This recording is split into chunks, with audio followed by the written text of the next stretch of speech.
Hello. Today we're going to talk about anxiety and why understanding why you feel the way you do doesn't make it stop. And so that's going to be our topic today. And I'm Rachelle McCloud. I'm a mental health therapist and emotional wellness coach. And I specialize in helping people resolve symptoms of anxiety, depression, and post-traumatic stress. The brain has a really beautiful process for this, and that process can get stopped and blocked. And we help it get unblocked and unstopped so that your brain can actually do the symptom resolution work that it needs to do. And the brain is fantastic at this. And so, but it is a very different process than the process of understanding our symptoms. And so that's what we're going to talk about, because it is so frustrating to be able to talk about what's going on, know why you're doing the loop that you're doing, why this symptom keeps showing up, what's happening, why you're coping with it in the way that you do, every single part of it, and still not be able to make the symptom actually stop. And gosh, I can't tell you how many people come to me and that's exactly where they're at. They're at that place where they've done so much talk therapy. I hear people tell me they've done decades of talk therapy. They've talked about it. They've talked about it. They've talked about it. And they're like, I don't want to talk about it anymore.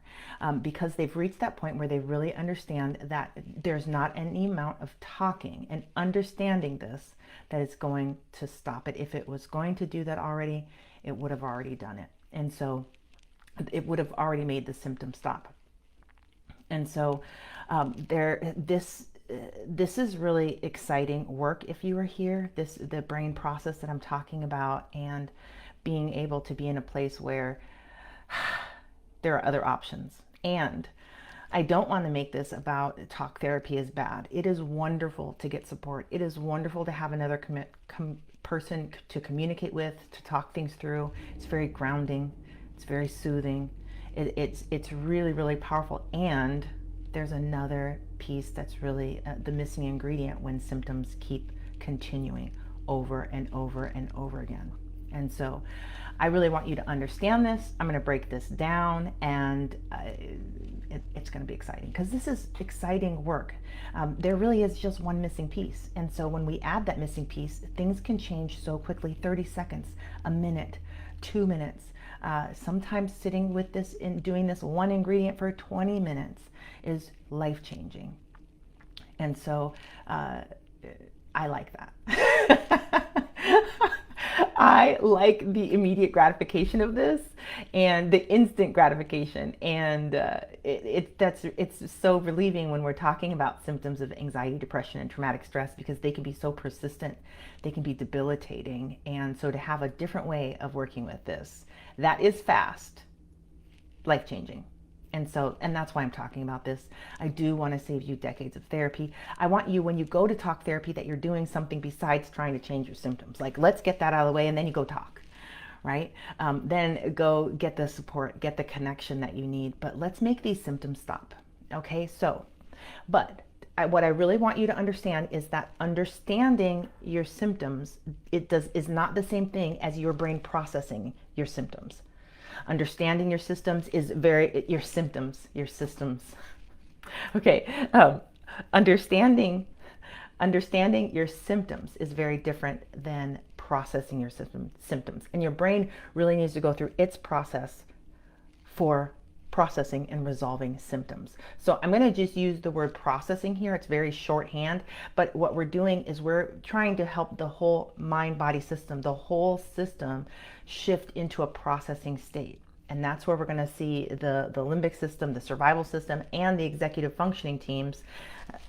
All these guys up here, I'm not going to name them because I'm failing anatomy and physiology at all times. And so there's even another word in there. I think it falls under anatomy. Anatomy. See, I'm not wording it. I'm not going to use the names of the words, parts of the brain. I'm just not doing it. But when we get them working together in a very specific way, then all of a sudden we get to have symptom resolution. The symptoms really will change. They will reduce, and they will even stop. Many of them that are rooted in this processing, this one missing piece, they'll stop. literally. And as a matter of fact, that's what I'm testing for. When we do the exercises that I guide people to do, it's not about finishing the exercise. It's really, that's great. Then we're going to come back and we're going to check what happened. We're going to check what's different. We're going to check if the reactivity is still there. And if we can't find any more to help process, not help understand, but help process. If there's nothing else to help process, now we're going to go live back into your life where we know that symptom keeps reoccurring, and we're going to watch and see what happens. And we are testing, we are assessing to see if the symptom has changed. This is a much different process than talking about it. You go through your life and it's still there. If it's still, with this work that I'm talking about, once we help the brain process, we create shifts, and then we come back in and we want to know what's changed. If nothing's changed, we're changing the process. We're going to support your brain in a different way. But that's not how I do this process differently, because I make sure that we have a matching intervention first before we go. So I already know your brain's going to do what it's going to do, and that symptom's going to change before we get going. I just want to know how much has it changed at this point. Has the symptom reduced? You can still feel the symptom, but now you have a little bit more control, you have a little bit more perception, a little bit more perspective, a little bit more options, a little bit different. You see yourself moving in different solutions, right? This is what we're looking for. Or sometimes we're looking for the symptom and it's not there at all. Then my clients come back and tell me, I was in the situation, didn't panic. And I'm like, yes, we did it. Let's go to the next symptom. Which one are we resolving next? And that's really what we're doing. We're not doing I was in it, but I understood it. And while I was having a panic attack, I understood what was going on. And so, no, I want that panic attack gone. That's what I want. Brain, let's go. Let's get that symptom gone. So that's what we're looking for. And sometimes along the process, we'll see shifts. Like we'll see more insight. Great, I love that. And if the symptom's still happening, your brain has more to work through in that place. So we're not stopping at understanding. We want to go all the way to symptom resolution. We want that symptom out of your life. And your brain can do that. I expect your brain to do that. I watch brains do this all the time. This is what we're calling for. So what I want is, I'm hoping that as we leave this video today, you will understand clearly that understanding your problem is not the same as processing it, and that there's actually one missing piece in here. I'm going to talk about that missing piece in a second. But there's a missing piece that your brain needs to be able to do in order for it to process your symptoms, which is where symptom resolution happens and transforms. And that's the good stuff. That's what we want. But I want to show you this loop before processing and after processing so that you can see where you're at. And I don't want you to feel it all wrong for this, because as a field, as a mental health field, we have grown a lot. Many of us now have the expectation of symptom resolution. We did not have that in the past. And so, it's slow going, but I think we're making this shift. And so this is not your fault. And gosh, when I work with people that have done decades of mental health therapy, in there, it's like going into a place where all the ducks are in a row, but it's still, there isn't enough shift to resolve symptoms. These people typically start my process and just resolve. It's usually a very straightforward process. And so there's nothing lost there. It's just time to heal. It's time to do that one last missing step that really is a huge bridge from just the powerlessness of being able to understand the symptom but not change it, to watch that symptom resolve.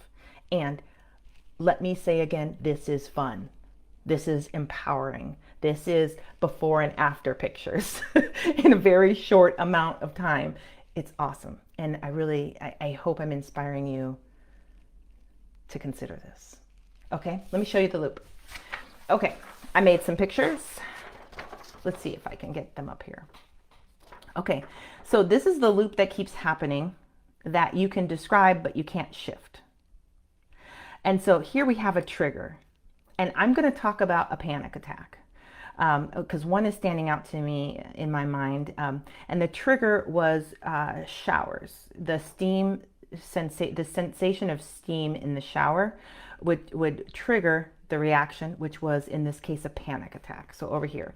But this loop can contain any reaction, and the reactions can be things like racing thoughts, mind going blank, worry, any symptom of fight, flight, freeze, faint, or fawn, people pleasing, checking, any obsessions, any compulsions. This reaction is your survival systems. It runs into this, and it's like, oh, I know what to do, panic. Oh, I know what to do, start people pleasing.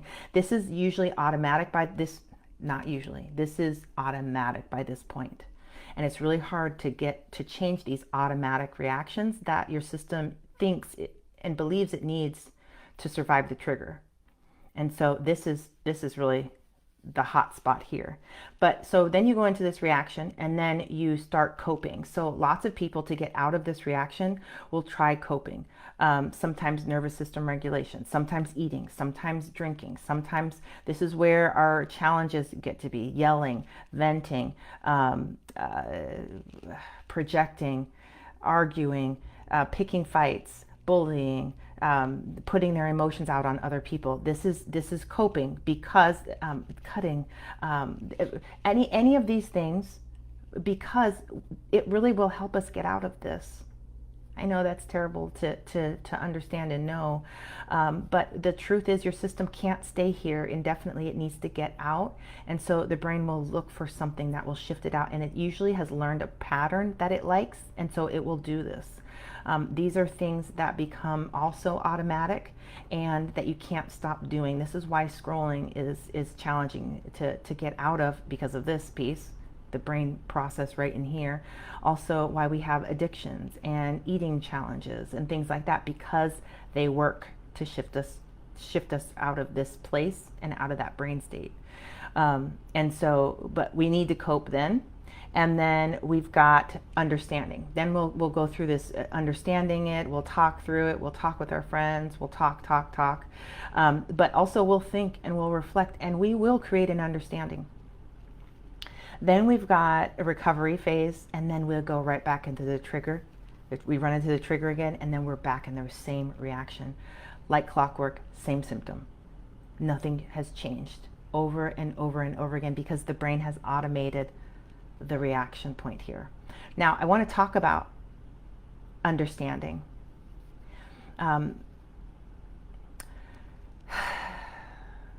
Understanding is challenging because it can become really a big part of this process. And we're in a really calm state when we usually begin this part. But also, please understand that.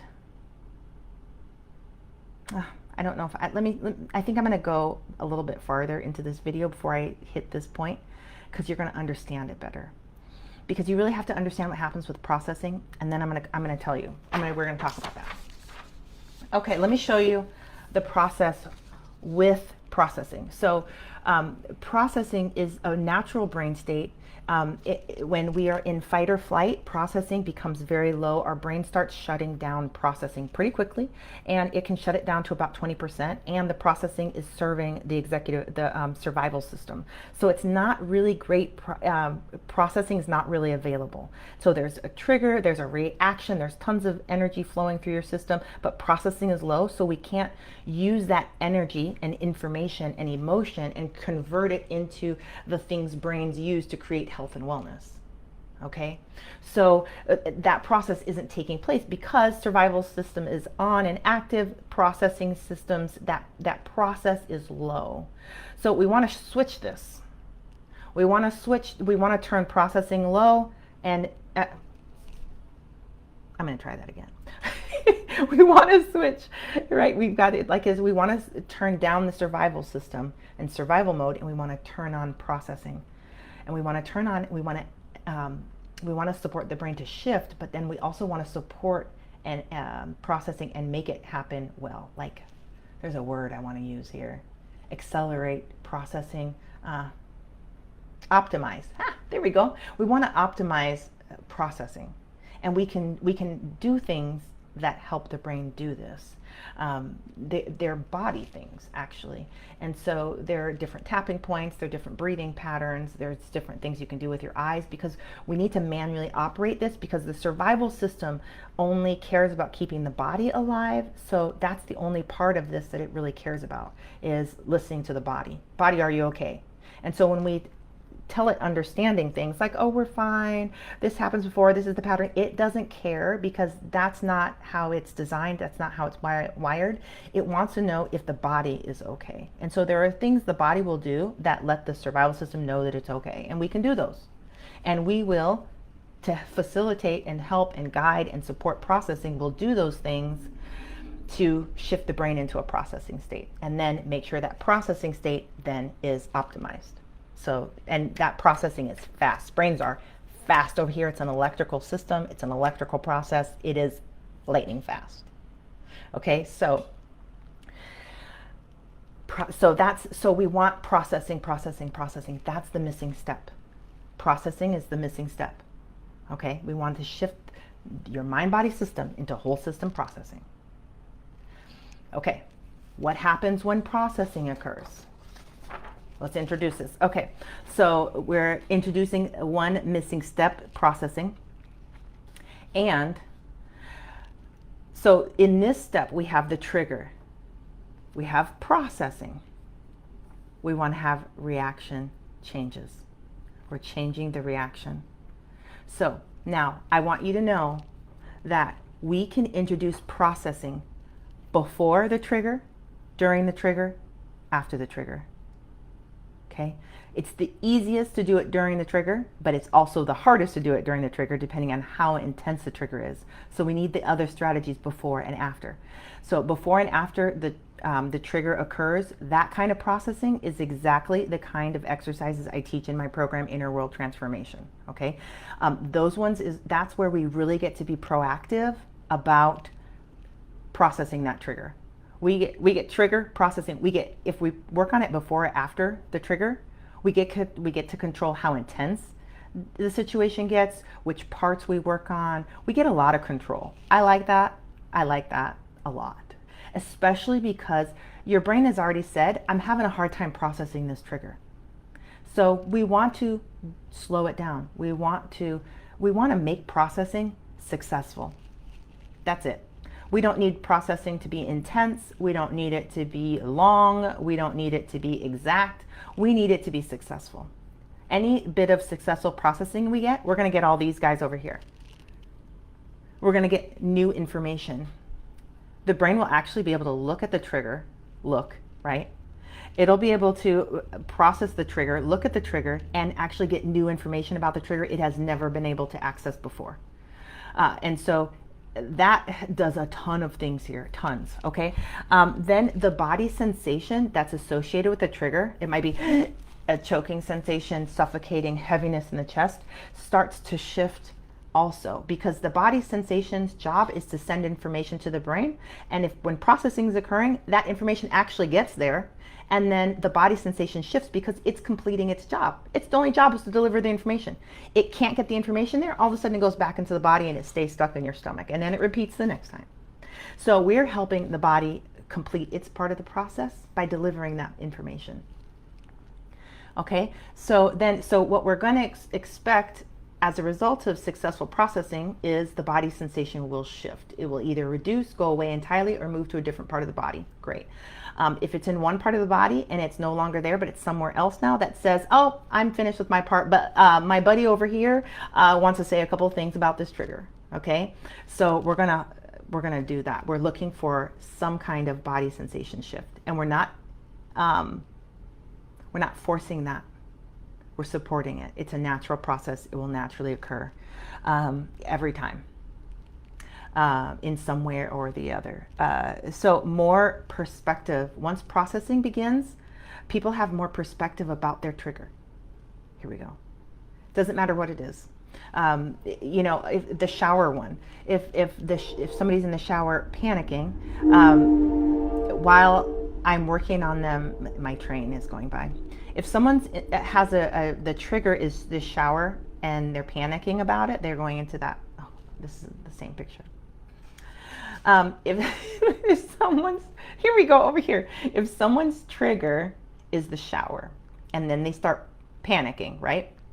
If someone's trigger is the shower and we're processing it. Now, if you're working with me, we're processing it in the before or after, right? We're not doing, I'm teaching you how to process it in real time, but I'm more concerned about the before and after at this point, because you're not calling me in the middle of your shower panicking. That has never happened. It's not going to happen. Here we are. And when processing is happening, they'll say things like, oh, this reminds me of what happened when I was 8. That's new perspective. Oh, actually, when I'm in there, I really feel more terror than panic. New information. Great, we're processing. So now it's not just trigger reaction, it's trigger information reaction. And so we'll hold this spot. When I teach people practices for holding this spot, because we want to get as much processing as we can, because we want to hit as many of these things, we want to get as many of these things ignited and lighting up and firing as we can. And guess what? If we only get one of them on, I'm satisfied, thrilled, we won. We got something processed that has never been processed before. Your brain's going to go into the back in the subconscious mind and eat that up and create shifts. And that will lead us to the next level of this. But let's come back in here. This is why processing is so amazing. So you'll have new perspectives. We'll see that. Some people say, oh, my mom did this too. Or, oh, my little sister has the same issue. All new perspectives, okay? Also, we'll have more flexibility and options. Sometimes people get in a panic state and they have no options. So they'll sit and panic, right? But they'll notice here that, oh, I could just turn the shower off, or, oh, I could open that window, or, oh, if I just start breathing, maybe I'll use my interventions in there. There will be a lot more options that will begin to show up. That's a great sign. And then there's better solutions, because all of this, the brain will use to make better solutions. And once all these things start showing up and the better solutions,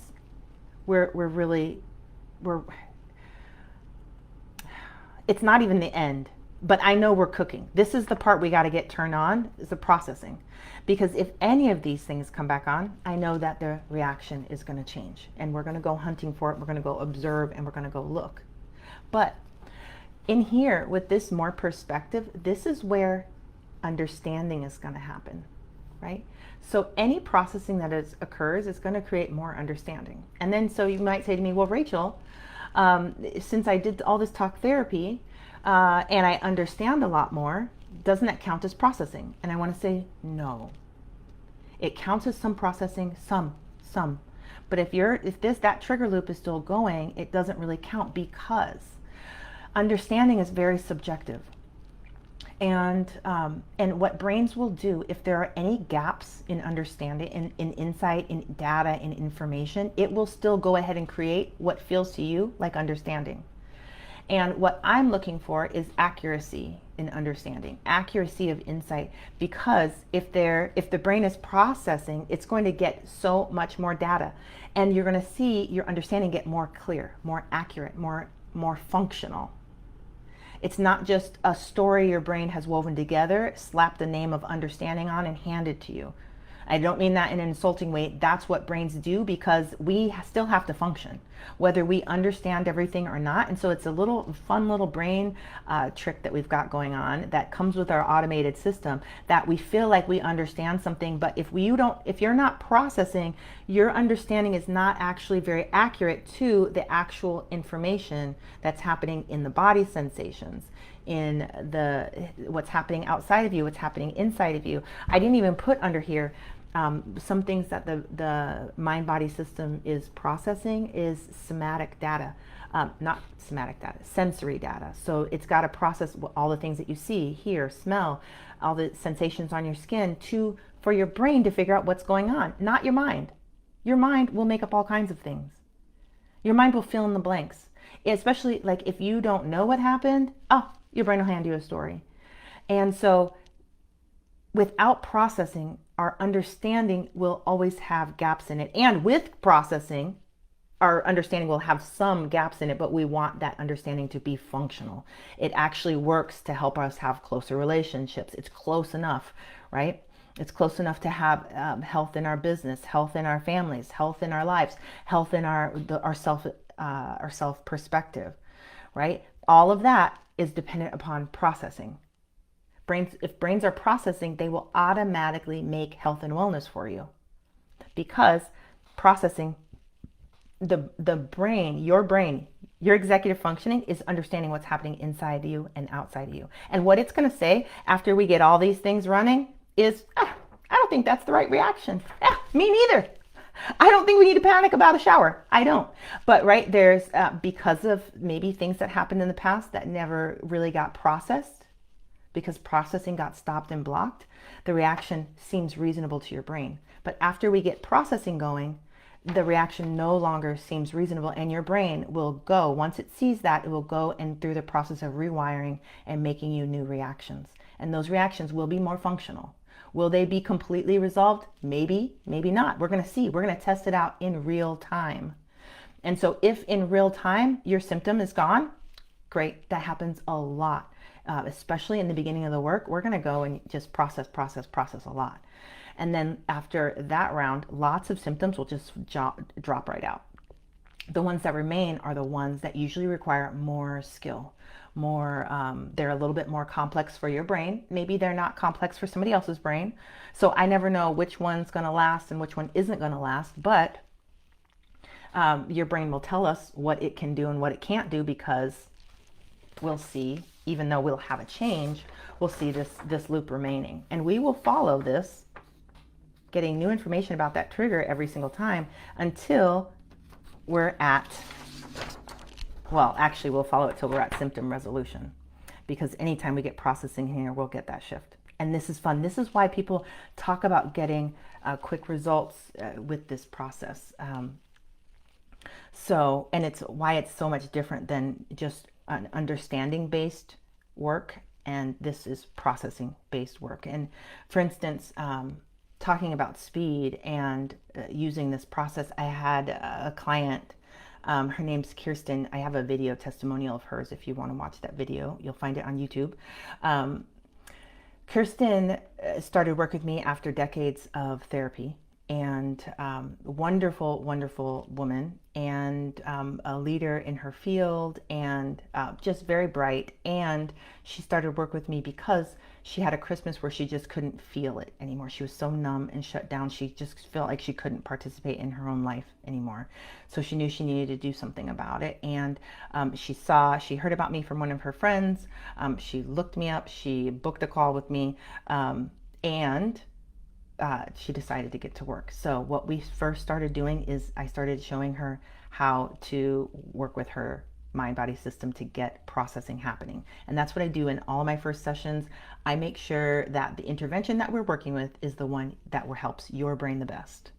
If it doesn't, it gets tossed next, because we're not playing around. We have processing to do, and we need to get busy, and we need to work with the best tools for you. So I teach people, and I teach people how to use these for themselves, and I coach them. I guide them how to use them in sessions together with me. We practice together. I'm coaching, and then they use these interventions themselves to do specific projects that I teach them each week of the work together.